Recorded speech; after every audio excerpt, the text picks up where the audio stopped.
Link भी भेज दिया हूँ, उसको भी आप लोग सब्सक्राइब कर लीजिए, क्योंकि वो मेन चैनल होने वाला है। ये चैनल अब थोड़े कुछ दिन में ऑटोमेटिकली डिलीट हो जाएगा यूट्यूब के माध्यम से, क्योंकि कई सारे काम पे स्ट्राइक आ चुके हैं इस पे।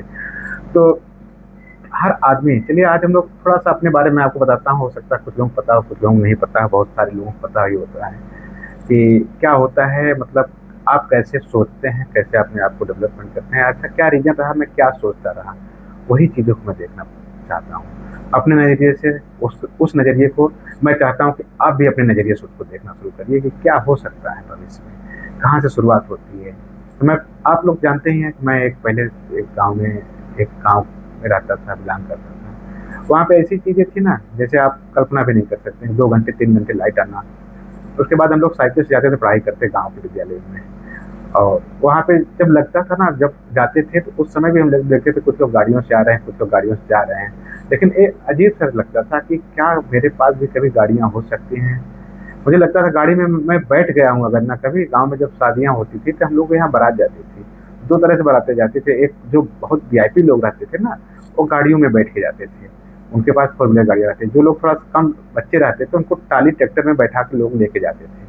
तो ऐसा जीवन था कि अगर हम लोग कभी मान लीजिए किसी शादी में अगर गलती से फोर व्हीलर गाड़ी में अगर बैठ के चले गए, तो लगता था आज बहुत खुशनसीब हूँ मैं, आज मैं बहुत अच्छी कैटेगरी में आ गया हूँ जो इस गाड़ी में बैठने के लिए चला गया हूँ। और पता है उस गाड़ियाँ की ना तो एसी चली रहती थी, शीशा खोल देते थे, आराम से चलती रहती थी। जब जाते थे हम लोग इंतजार करते थे कब दोबारा वहाँ से बारात विदाई हो, उसके बाद हम लोग यहाँ पे आके चले।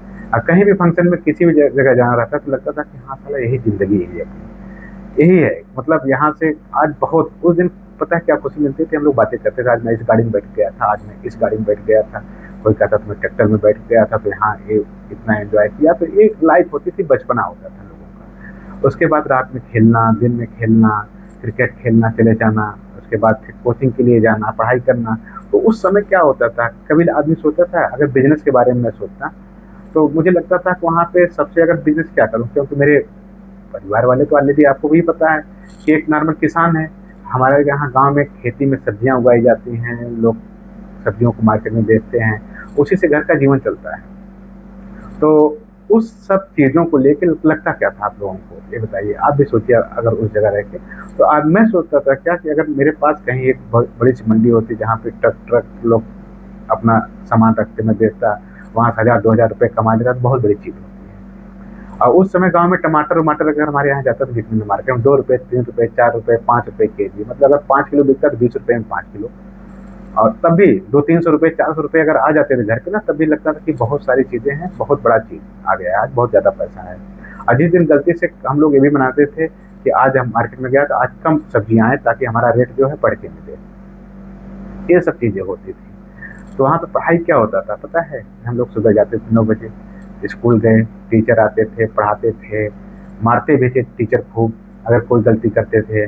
तो कोचिंग भी उसके बाद जब से स्कूल से छूटते 4 बजे कोचिंग करते थे। जब सैटरडे संडे आ जाता था ना, लगता था कि आज कितना अच्छा है, आज संडे के दिन पूरा फुल एंजॉय, कपड़े अपने हाथ से धुलना, उसको प्रेस करके पहनना, अब खेलने जाना। फिर उसके बाद अगर टाइम मिलता था खेतों में भी जाके काम करना पड़ता था कि चलिए आज खेत में है, आज टमाटर की गुड़ाई करना है, लहसुन है, प्याज है, ये सब की, मतलब ताकि घर पे सब्जियां वब्जियां भी चलती रहे जीवन। अब सोचिए उस समय की अगर हम बात करते हैं कि आपके भी होंगे, बहुत सारे लोग गांव से निकलते होंगे, पढ़ते होंगे, और उसमें से परसेंटेज क्या होता है सक्सेस होने का, एक छोटा सा परसेंटेज परसेंटेज आता है कि हाँ हम 2-4 लोग ही जाके बाहर सक्सेस हो जाते हैं। उस समय शहर मतलब ये होता था कि शहर में घूमने चला जाऊँ ना, तो बहुत बहुत बड़ा सौभाग्य होगा कि मैं शहर चला गया हूँ। हम लोग सुनते थे। ये पहली बार जब वहाँ एक्सप्रेसवे बना था ना, आगरा टू दिल्ली जो बना है आगरा एक्सप्रेसवे, तो उसको हम लोग क्या क्या बोलते थे पता है, कि एक हम लोग सुनते थे, कोई आता था शहर से तो बताता था कि एक एक्सप्रेसवे ऐसा बन गया है जहाँ पे गाड़ियाँ 120 किलोमीटर की स्पीड से चलती हैं, 130 किलोमीटर की स्पीड से चलती हैं। हम लोग लगता था ऐसा भी कहीं हो सकता है क्या, जहाँ गाड़ियाँ 120-30 किलोमीटर चलती हैं, वो कैसे चलती होंगी, चलती हैं कि उड़ती हैं, क्या है। वो शौक होता था कि हाँ हमें भी ऐसा चीज़ें देखना है। तो उस समय जब हम लोग प्लानिंग कर रहे थे, लगा कि हमको कि अब क्या करना चाहिए। हाई स्कूल हो गया, कोचिंग अच्छा ठीक है, पढ़ाई में हम लोग बहुत मन लगा रहा था, पढ़ना है बस। जब भी टाइम मिलता था काम से, उसके बाद फिर क्या करते थे, रात में बैठ जाते थे पढ़ने के लिए। मेरी आदत रहती थी, मैं पता है क्या करता हूँ, हमेशा जो भी काम लोग करते हैं जीवन में, सबसे मैं थोड़ा सा अलग हट के काम करता था। अगर मैं दिन में खेलता था, जब से अगर कॉलेज से आया, मैं पढ़ाई करके आया, उसके बाद 1-2 घंटा मैं खूब एंजॉय करता था जब तक करना रहता था। उसके बाद शाम में जब सब लोग खा लेते थे, ठीक आराम से, जब शांति का माहौल होता था, मैं बैठ जाता था पढ़ने के लिए। रात में 1 बजे, 2 बजे, 2:30 बजे तक, जब तक नींद ना आए पढ़ते पढ़ते, जब तक मैं सो ना जाऊँ तब तक मैं पढ़ाई करता रहता था। उसके बाद अच्छे नंबर आए, चलिए ठीक है, हाई स्कूल हो गया, इंटर हो गया। फिर लगा कि अब क्या है, उस समय उतनी नॉलेज नहीं थी, इंटरनेट नहीं था, क्या करना है क्या नहीं करना है। मुझे लगा कि अब चलते हैं इलाहाबाद, तैयारी करते हैं, कोई हो सकता है गवर्नमेंट नौकरी मिल जाए। मैं चला गया इलाहाबाद तैयारी करने के लिए। इलाहाबाद में गया मैं, वहाँ पे एक कोचिंग एविएशन थी, वहाँ पे आनंद भवन के सामने, वहाँ पे एडमिशन लिया। सिक्योरिटी में हमने एक रूम ले लिया। रूम था 6,000 का, 600 रुपये एक रूम था। और वहाँ पे बाकी घर से 1500-2000 रुपये महीने के मिल जाते थे खाने पीने के लिए, अपना रूम रेंट देना रहता था। हमने एक साइकिल ले लिया, वहाँ से सिक्योरिटी से हम साइकिल से अप डाउन करते रहते थे, कोचिंग में जाते थे। जब कोचिंग में पहली बार गए ना, तब मुझे अनुमान हुआ कि क्या होती है एजुकेशन, क्या होती है चीज़ें। कोचिंग में हो सकता है, या तो ऐसा भी रहता था कि कुछ बच्चे जो होते हैं ना, वो पहले से 1 साल से 2 साल से 3 साल से तैयारी कर रहे होते हैं, उनका सक्सेस नहीं निकलता है रिजल्ट, लेकिन वो प्रैक्टिस करते रहते हैं वहाँ पे कोचिंग में। जब काम करते रहते हैं कोचिंग में, पढ़ाई करते रहते हैं अपना, उसके बाद क्या होता है, अगर हम लोग नए बच्चे जब जाते हैं तो टीचर पहले पढ़ाता है। जब टीचर पढ़ाया तो उसके बाद जब पढ़ाना शुरू कर दिया ना, तो अब उसके बाद क्या होता था कि हम कुछ क्वेश्चन दे रहे हैं, इसको आपको सॉल्व करना पड़ेगा। अगर आप इसको सॉल्व कर लिए तो अच्छी बात है, देखते हैं कौन पहले जल्दी सॉल्व करता था। जैसे टीचर व्हाइट बोर्ड पे एकदम बिल्कुल लिखा, 10 सेकंड नहीं हुआ, 20 सेकंड नहीं हुआ, तब तक कोई आंसर बता दिया, sir alpha equal to 5, beta equal to 9, gamma equal to 10। हम सोचते थे साला अभी हम क्वेश्चन पूरी तरह से उतार नहीं पाए, तब तक ये आंसर कितना कितना टैलेंटेड लड़के हैं। ये कैसे, ऐसा कैसे पॉसिबिलिटी है, कितना टैलेंटेड है, इनका सिलेक्शन नहीं हुआ, हम कहाँ बिलोंग कर रहे हैं। हम सोचते थे हम तो अभी लिख नहीं पाए, ये सब आंसर बता दे रहे हैं। हम तब लगा कि हम तो कुछ पढ़ाई नहीं किए हैं जीवन में। हमें लगा कि I think no, these are the better, I am not also in this type of student, I am not survive. मुझे अजीब सा लगने लगा। मैं सोचा कि यार चलो अब क्या करूँ, है ना। ये तो यहाँ पे सक्सेस होना बहुत बड़ी बात है, यहाँ पे रहना बहुत बड़ी बात है। पानी, इन्वायरमेंटल अच्छा नहीं लगता है गांव से जाने के बाद। उसके बाद मुझे लगा कि अब क्या करें यार, है ना। बहुत डिप्रेशन में आ गया मैं। 15 दिन किसी तरह सर्वाइव किया। 20 दिन कोचिंग की फीस जमा जा चुकी थी। हॉस्टल में जिसमें रह रहे थे वहाँ भी रूम रेंट दे दिए, सामान वामान सब कुछ शिफ्ट था, बिल्कुल बिल्कुल। तो अब मुझे लगा मैं क्या करूँ यार, यहाँ तो मैं टाइम वेस्ट कर रहा हूँ। इससे अच्छा मैं अपना फ्यूचर जो देख रहा हूँ कि एक गांव में ही चलते हैं, कुछ करते हैं। वहाँ तो हमसे ज़्यादा टैलेंटेड नहीं होंगे, यहाँ तो बहुत सारे लोग टैलेंटेड हैं। मैं कैसे इनके साथ सर्वाइव कर सकता हूँ, मैं कैसे इनके साथ रह सकता हूँ।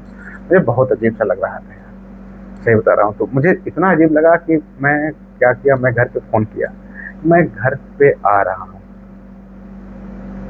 हूँ मैं घर पे। आप लोग थोड़ी सी मेरी तबीयत ख़राब है। कहे घर वाले मना कर दिए, नहीं इतना पैसा लगा के भेजे हैं पढ़ने के लिए, घर नहीं आओ, जब छुट्टी होगी तब आ जाना। हम कहे ठीक है। मैं क्या किया कि मैं सोचा कि अगर कह रहे हैं कि तबीयत पानी सब अच्छी है तो क्यों आओगे, क्या करने के लिए आओगे। हमने सोचा कि चलो ठीक है, तबीयत ही ज़्यादा ख़राब हो जाएगी फिर क्या होगा। अगर तबीयत ख़राब होगी तो घर वाले तो बुला ही लेंगे कि आओ भाई, बेटा है, घर का लड़का है, ऐसा तो नहीं मरने देंगे हमें वहाँ। मैं क्या करता था, मैं खाना पीना सब बंद कर दिया। खाना पीना बंद करने के बाद क्या हुआ कि मैं एकदम बिल्कुल ऐसे भूख, एक दिन खाया नहीं, 2 दिन, 3 दिन, 4 दिन पानी से पानी पी रहा था 5-6 दिन तक। शरीर एकदम दुबला पतला हो गया 10 दिन में। थोड़ा जाता था कहीं चाय, बस एक चाय पीता था, एक जीरा मिलता था इतना बड़ा छोटा सा 2 रुपये का, तो उसको मैं खा लेता था। तो लगता था चलो ठीक है, मतलब शरीर में एनर्जी थोड़ी सी बनी रहती थी तब भी। और उसके बाद कोई एक डॉक्टर के पास में गया। हम कहे डॉक्टर साहब कोई ऐसी एक दवा दे दीजिए हमको जो बुखार आ जाए, हमारी तबीयत खूब खराब हो जाए। वो कहा कि आपकी तबीयत सही है, ऐसी कोई दवाई नहीं है कि जिससे हम दें आपको बुखार आ जाए, आपकी तबीयत खराब हो जाए। हम कहें अरे यार कुछ तो करिए, भाई तरीका मैं बता सकता हूँ। हम कहें क्या। कहा कि आप अपने सर के एकदम नहाइए, बिस्तर भिगो दीजिए, गीला करके कंबल ओढ़ के सो जाइए, प्याज के 2 टुकड़े सर पे 2-3 टुकड़े रखिए, आपको बुखार आ जाएगा। हम कहे चलो ठीक है। अब गांव का आदमी जानते ही हैं, जो आदमी खेतों में काम किया रहे, स्ट्रांग हो, वो कहाँ जा सकता है, उसकी तबीयत इतना आसानी से खराब नहीं हो सकती है। ये मैं समझ ही नहीं पा रहा था उस समय। उसके बाद में क्या, मैं गया, प्याज 2-4 प्याज लिया, उसको काटा, सर के पास रखा, कंबल को भिगो दिया, सोया रहा। सुबह उठा तो फिर साला कोई तबीयत में असर नहीं हुआ। गर्मी का मौसम था और अच्छा लगा हमें। हम कहे अब क्या करें, तबीयत खराब नहीं हुई। डॉक्टर ने कहा चलो ठीक है, अगर तुम अगर भीगने से तबीयत खराब होती तो हम चलते हैं। मैं रात में चला गया। फिर उसके बाद अगले दिन क्या हुआ, मैं रात में उठा, छत के ऊपर गया, वहाँ पानी की टंकी लगी थी। पानी की टंकी में अंदर एकदम बिल्कुल घुस गया। अंदर घुस के एकदम ऐसे भीगता रहा 1 घंटे, 2 घंटे, 3 घंटे, मतलब 2 बजे तक रात में उसी पानी की टंकी के अंदर बैठा था। फिर लगा यार, फिर आया, सोया, फिर देखे सुबह फिर भी तबीयत खराब नहीं हुई। देखिए इतने दिन में करीब 10 से 12 दिन हो चुके थे। मेरी तबीयत ऑलरेडी लग रहा था कि एकदम कमजोरी से शरीर में हड्डियां ही दिख रही थी। लगता था कि अब तो ठीक है। उसके बाद जैसे हुआ तो घर वालों के पास मैंने फ़ोन किया। मैं कहा कि मैं आ रहा हूँ, मेरी बहुत ज़्यादा तबीयत खराब है। घर वाले पहले कहें अभी कैसे तबीयत खराब हो जाएगी, क्या हो गया ऐसा, तबीयत तो खराब होना नहीं चाहिए था। चलो अगर अच्छा है ठीक है आओ। हम क्या किए, घर जाने के बजाय हम अपना सारा सामान वामान पैक किए। जबकि घर जाना था हमको दिखाने के लिए, हम चाहते थे एक कपड़ा लेके चले जाते फिर चले आते। हम अपना सारा सामान पैक किए। पैक करने के बाद हम बस पकड़े, आराम से जाके गाँव का, एक्चुअली मेरा गाँव ऐसी जगह है जहाँ पे बस एकदम समझे घर के बगल में रुकती है। तो मैं गया, बस से उतरा, वहाँ पे घर वाले आए, रिसीव किए। तो घर वाले पहले पूछे तुम्हारी तबीयत खराब थी, इतना सामान लेके आने की क्या जरूरत थी। मुझे लगा कि यार बात तो सही कह रहे हैं, है ना, ये मैं गलती कर दिया। कहें फिर उसके बाद फिर क्या हुआ, घर पे गया, मैं घर पे गया, आराम से घर वाले खाना खिलाए। उसके बाद हमारे पिताजी गए, एक डॉक्टर के पास लेके दिखाए। ठीक है, मैं क्या किया था, डॉक्टर के पास गया, हमने कहा हमारे पेट में दर्द हो रहा है, कुछ खा नहीं पा रहे हैं, कुछ पी नहीं पा रहे हैं, उल्टी हो जा रही है। जबरदस्ती में उल्टी, खाना अगर घर वाले खाना खिलाते मैं जबरदस्ती जाके पानी पी के उल्टी करता था, जबरदस्ती की, मतलब लगे कि इनको तबीयत मेरी खराब एक्चुअल में है, तबीयत खराब मेरी। फिर मैं क्या किया, 2-3 दिन तक घर वाले खूब जबरदस्ती खाना खिलाए। उसके बाद खाना खाना शुरू कर दिए। उसके बाद 2-3 सिरप था वो पी जबरदस्ती पिला दिए। 4-5 दिन में फिर पहले जैसा शरीर हो गया, तबीयत सही। मैं जब गाँव में जब आते थे सब लोग, तो सब पहली बार जब मुलाकात करते थे ना, सब पूछते थे कि यार कब आए, कैसा लग रहा था सर, कैसा लग रहा है, तो वहाँ लोग कैसे बातें कर रहे थे, कैसे कपड़े पहन रहे थे, कैसे बोलते हैं। तो सबको मैं अच्छी चीज़ें बताता था, यहाँ था, वहाँ मैं गया था आनंद भवन, वहाँ नेहरू जी रहते थे, यहाँ ये रहते थे, वो रहते थे, सारी चीज़ें, यहाँ उनका एक चरखा था, एक था गांधी जी का, ये चीज़ें बनी है, आनंद भवन सामने था मेरी कोचिंग के। तो लगता था उनको कि हाँ यार बहुत अच्छी जगह से आए हो। सब मिलके कहानियाँ सुनते थे, साहब है ऐसे ट्रैफिक लाइटें लगी रहती थी, ऐसे लोग जाते हैं, गाड़ियाँ इतनी रहती हैं, लाइटें नहीं कटती हैं वहाँ पे, सब कुछ टीवी उवी में हमेशा सिग्नल आता रहता है, चलती रहती है। तो मुझे लगा कि हाँ चलो यार, बताने में मुझे भी बहुत अच्छा लगता, सब बैठ के सुनते थे। तो उसके बाद फिर ऐसे चीज़ें बीतती गई, थोड़ा 2-4 दिन बीता, फिर मेरी तबीयत सही हुई। फिर जो लोग पूछते थे कि कब आए हैं ना, जैसे मैं मुझसे जब दोबारा मिलता था, यार अरे यार इतनी जगह अच्छी जगह थी, कब जाओगे, अब कब जाना है। जो भी मिलता तब ये नहीं पूछता था कि अब कब तक आए हो, कब तक रुकना है, ये नहीं पूछता था, पूछना कब तक जाना है, कब तक जाना है, कब तक जाना है। हम कहें कि भाई साहब ये तो बिल्कुल ना इंसाफी है, ये तो बिल्कुल हमारे साथ ये सब गाँव वाले पूरा अत्याचार करने के ऊपर टूट गए हैं। तो फिर घर वाले 2-4 दिन बाद पूछना शुरू किए कब जाना है, कोचिंग छूट रही है, पढ़ाई समाप्त हो जाएगी, चलो तुमको एग्जाम निकालना है, क्वालिफाई करना है, इंजीनियर बनना है। हम कहें कि ठीक है चलो भाई, फिर मजबूरी, बस क्या बताएं, हमें इतना सब प्रताड़ित कर दिए गांव वाले। फिर हम वहाँ से सामान वामान अपना फिर से लिए, फिर आए, फिर रूम में शिफ्ट हुए उसी, फिर बैठ के हम अपना पढ़ाई करना शुरू किए। फिर लगा कि हाँ, फिर वहाँ पे 2-4 दोस्त बने, अच्छे दोस्त बने, जो हमेशा साथ रहते थे, सिखाते थे, पढ़ाते थे। न कोई नवोदय से पढ़ के आया था, तब मुझे पता चला नवोदय होता क्या है, नवोदय से बच्चे पढ़ के आते हैं, कितना टैलेंटेड होते हैं, इंग्लिश में किस तरह से बात करते हैं। हमें लगा कि आई थिंक हमें भी कुछ तो इंग्लिश सीखना चाहिए। और जो मैं पढ़ाई कर रहा था जिस कोचिंग में, मैं यहाँ से समझिए यूपी बोर्ड से पढ़ा हूँ, अगर इंग्लिश में जाके पढ़ना पड़े तो बड़ा मुश्किल हो जाता है। डिक्शनरी लेके बैठता था, कौन सा शब्द आ गया, कौन सा क्या है। उस समय मोबाइल इतना नहीं चलता, कीपैड था, तो सब चीज़ों को सर्च करना पड़ता है डिक्शनरी। ए नाम से ये है, ए से ये मिल जाएगा तो इसका मतलब ये है, कुछ तो ये सब चीज़ें बहुत कठिन लाइफ है। तो मैं पहली बार जब एग्ज़ाम देने गया तो वहाँ इलाहाबाद में ट्राई करने के बाद आईआईटी पेपर दिया, AIEEE दिया, 2 ही पेपर दिया था, तो किसी में सिलेक्शन तो नहीं हो पाया क्योंकि चीज़ें कुछ ऐसी रही, कंडीशन ऐसी रही कि जो बेस होना चाहिए था, जो पढ़ाई की चीज़ें होती थी, लगता था गाँव में हम बहुत सब कुछ पढ़ लिए हैं, लेकिन वहाँ पे जाने के बाद ना मुझे लगा कि अब मैं बहुत कमज़ोर हूँ। बहुत कोशिश किया, सब कुछ करने के बाद फिर मुझे लगा कि अब नहीं हो पाएगा, रिज़ल्ट आया, मैं गाँव चला गया। अब रिज़ल्ट का वेट कर रहा हूँ घर पे। घर वालों को ये लग रहा है कि अब की बार मेरा बेटा रिज़ल्ट निकाल लेगा, ऐसे किसी AIEEE या तो IIT कॉलेज में सिलेक्शन हो जाएगा। अब जैसे रिज़ल्ट आया, अब सोचिए रिज़ल्ट आया पूरी तरह से फेल।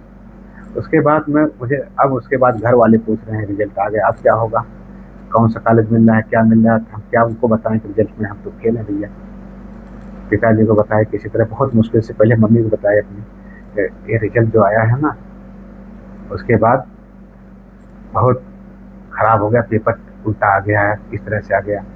पिताजी हमारे डिप्रेशन में, कम से कम हमको 500 गालियाँ दी ही होंगी। जब देखते तो तब गाली देना शुरू कर देते। हम कहीं से आते थे, हमें मन ही नहीं करता था कि अब जो है कंडीशन उल्टी